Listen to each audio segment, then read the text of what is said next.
नाज़रीन गिरामी, जब आप ये बात सुने कि फ़रिश्तों को कत्ल किया जा सकता है या कोई ऐसा मामला आपकी नज़रों से गुज़रे, यानी कोई ऐसी तहरीर जब आपकी नज़रों से गुज़रे, तो आप ग़ालिबन हैरान होने के साथ साथ परेशान भी होंगे और ये सवाल आपके ज़हन में आएगा कि क्या ऐसा वाक़अतन मुमकिन है कि फ़रिश्तों को कत्ल किया जा सकता है।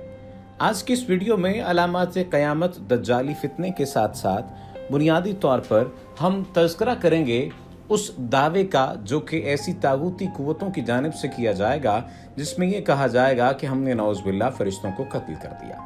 रसूलुल्लाह सल्लल्लाहु अलैहि वसल्लम का इरशाद गिरामी है जिसका मफ़हूम है कि क़यामत की बड़ी निशानियाँ तस्बीह के दानों की तरह हैं। जब तस्बीह टूटती है तो दाने बिखर जाते हैं।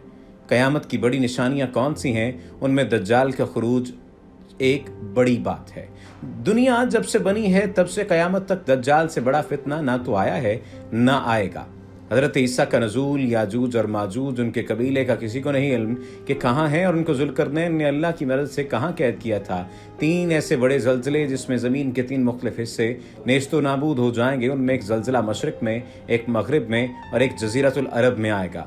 धुआं जो पूरे रुए ज़मीन पर फैल जाएगा, जिसे कुरान में दुखान कहा गया है। सूरज का मगरिब से तुलू होना ये सबसे बड़ी निशानी होगी और उसके बाद रिवायात के मुताबिक तौबा के दर बंद कर दिए जाएंगे, क्योंकि ये एक बिल्कुल वाज़ेह निशानी होगी। अद्दाबा, पूरा नाम दाबतुल अर्ज़, एक जानवर जो ज़मीन से निकलेगा और हर इंसान की पेशानी पर निशान लगाएगा। एक आग जो यमन में लगेगी और लोगों को हाँकती हुई महशर की तरफ ले जाएगी। ये निशानियाँ किसी तरतीब में नहीं और किस तरतीब में ज़ाहिर होंगी ये अल्लाह ही जानता है। कुछ हदीस में सूरज का मगरिब से तुलू होना पहली निशानी के तौर पर आया है और कुछ उलमाए दीन दज्जाल के खुरूज को पहली निशानी कहते हैं। लेकिन बहरहाल जो चीज़ रुए ज़मीन में सबसे पहले तब्दीली पैदा करेगी वो सूरज से मगरिब का तुलू होना ही हो सकता है। फिर दज्जाल है जिसके बारे में कई अहादीस हैं जिनका मफहूम है कि दज्जाल 40 रोज़ में दुनिया का चक्कर लगाएगा। अहादीस के मुताबिक इन 40 दिनों में से एक दिन 1 साल के बराबर होगा, एक दिन 1 महीने के बराबर, एक दिन 1 हफ्ते के बराबर और बाकी दिन आम दिनों के बराबर होंगे।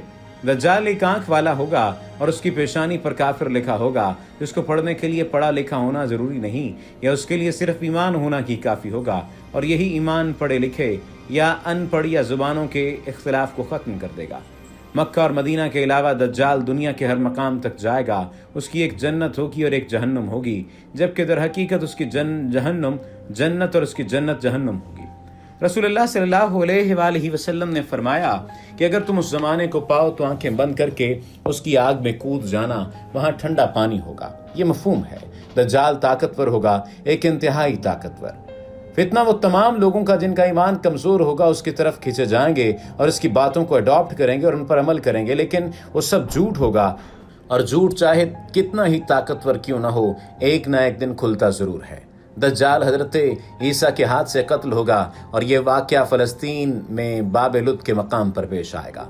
हज़रत ईसा फजर की नमाज के वक्त दमिश्क की एक मस्जिद में नाजिल होंगे। उनके हाथ फरिश्तों की परों पर होंगे।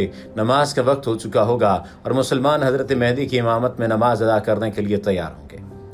हज़रत मेहदी हज़रत ईसा को देखकर पीछे हटना चाहेंगे, लेकिन अल्लाह ने यह फ़ख्र उम्मत मोहम्मदी के लिए रखा है कि हज़रत ईसा एक उम्मती की हैसियत से हज़रत मेहदी की इमामत में आम मुसलमानों के साथ नमाज अदा करेंगे। उसके बाद के वाक़यात का अगर जिक्र किया जाए तो दज्जाल के साथ जंग है और उसके कत्ल के बाद अल्लाह ताला के हुक्म से हज़रत ईसा उम्मत मुसलमा को लेकर तूर पर रवाना होंगे, क्योंकि याजूज माजूज का खुरूज हो चुका होगा और उनसे मुकाबला आसान नहीं। वो तादाद में इतने होंगे कि हर समत से हमलावर होंगे, ज़मीन का सारा पानी पी जाएंगे, लोग उनसे भागेंगे और फिर जब वो समझेंगे कि उन्होंने तमाम इंसानों को कत्ल कर दिया तो तीर आसमान की तरफ करके चलाएंगे, जो जब वापस आएंगे तो खून आलूद होंगे और याजूज माजूज ख्याल करेंगे कि उन्होंने आसमानों पर भी फरिश्तों तक का खात्मा कर दिया है, सब खत्म कर दिया है। फिर वो मुसलमानों का मुहासरा करेंगे और वो मुहासरा बहुत सख्त होगा। हज़रत ईसा और मुसलमान अल्लाह से दुआ करेंगे और अल्लाह दुआ कबूल फरमाकर याजूज और माजूज पर अजाब भेजेंगे, जो कि कीड़ों की शक्ल में उनके जिस्मों में दाखिल होगा और उनको मार देगा। حضرت عیسیٰ اور مسلمان باہر آئیں گے، لیکن روح زمین پر کوئی ایسی جگہ نہیں ہوگی جہاں یاجوج و ماجوج کی لاشیں موجود نہ ہوں۔ وہ تعداد میں اتنے ہوں گے کہ ساری زمین ان کی لاشوں سے پر ہوگی۔ حضرت عیسیٰ دوبارہ دعا فرمائیں گے اور اس بار اللہ تعالیٰ بارش بھیج کر پوری زمین کو صاف فرما دیں گے۔ اس کے بعد حضرت عیسیٰ صلیب کو توڑ کر ختم کر دیں گے، اور اس طرح وہ شرک جو حضرت عیسیٰ کے نام پر ہوتا رہا ختم ہو جائے گا۔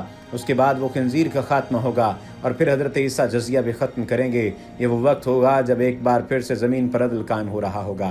جزیے کا خاتمہ ایک طرف سے اسلامی لشکر کشی کی ان 3 شرائط میں سے ایک کی کمی کی طرف بھی اشارہ ہے، جو ابھی یہ ہے کہ نمبر 1 اسلام قبول کر لو تو تمہارے بھائی ہو، نمبر 2 جزیہ دے دو تو لشکر کشی نہیں کی جائے گی، نمبر 3 پہلی 2 شرائط قبول نہیں تو ہمارے درمیان تلوار فیصلہ کرے گی۔ حضرت عیسیٰ ان میں سے جزیہ والی شرط ختم کر دیں گے، اور مشرکین کے پاس صرف 2 ہی راستے ہوں گے، یا اسلام یا جنگ۔ حضرت عیسیٰ علیہ اسلام کو وہ آخری فتح دیں گے، اور اس کے بعد روئے زمین پر امن پھیل جائے گا۔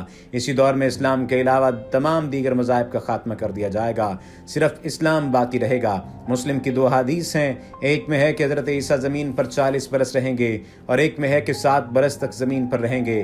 علماء کرام کہتے ہیں کہ 40 برس حضرت عیسیٰ کی زمین پر مکمل زندگی کا وقت ہے، جس میں سے 33 برس وہ گزار چکے ہیں، اور باقی 7 برس قیامت سے قبل گزاریں گے۔ اس کے بعد ان کی وفات ہوگی، اور مسلمان ان کی نماز جنازہ پڑھیں گے۔ اس کے بعد شام سے ایک ایسی ہوا چلے گی جو ہر ایمان والے کی جان نکالتی جائے گی۔ کسی کے دل میں ایک ذرہ بھی ایمان کا ہوا تو اس کی موت ہو جائے گی۔ اس کے بعد مشرکین اور کافرین باقی ہوں گے، اور قیامت انہی پر قائم ہوگی۔ قیامت کی 4تھی، 5ویں اور 6ٹھی نشانیاں ہیں 3 بڑے زلزلے جو زمین کے 3 مختلف حصوں میں آئیں گے، ایک مشرق میں، ایک مغرب میں، اور ایک جزیرۃ العرب میں، اور ان کی شدت ایسی ہوگی کہ زمین کا وہ حصہ بالکل مٹ جائے گا۔ یوں سمجھیں کہ ایسا زلزلہ ہوگا کہ مغربی امریکہ صفحہ ہستی سے بالکل مٹ جائے گا، اور یہ بات چھوٹی بات نہیں ہوگی، مٹ جائے گا۔ اور اس کے بعد جو تبدیلیاں ہوں گی وہ بڑی حیران کن تبدیلیاں ہیں۔ ایسا ہوگا کہ 7ویں نشانی دھواں دخان قرآن میں ہے۔ آپ اس دن کے منتظر رہیں جب کہ آسمان ظاہری دھواں لائے گا جو لوگوں کو گھیر لے گا۔ یہ دردناک عذاب ہے، ماننے والوں کے لیے ایک نشانی ہوگی، اور نہ ماننے والوں کے لیے دردناک عذاب۔ 8ویں نشانی سورج کا مغرب سے طلوع ہونا۔ یہ ایک بہت لمبی رات ہوگی۔ متقی و پرہیزگار رات کو تہجد کے لیے جاگیں گے، نوافل ادا کریں گے اور سو جائیں گے، پھر جاگیں گے، پھر نفل پڑھیں گے اور پھر سو جائیں گے، لیکن دن طلوع نہیں ہوگا۔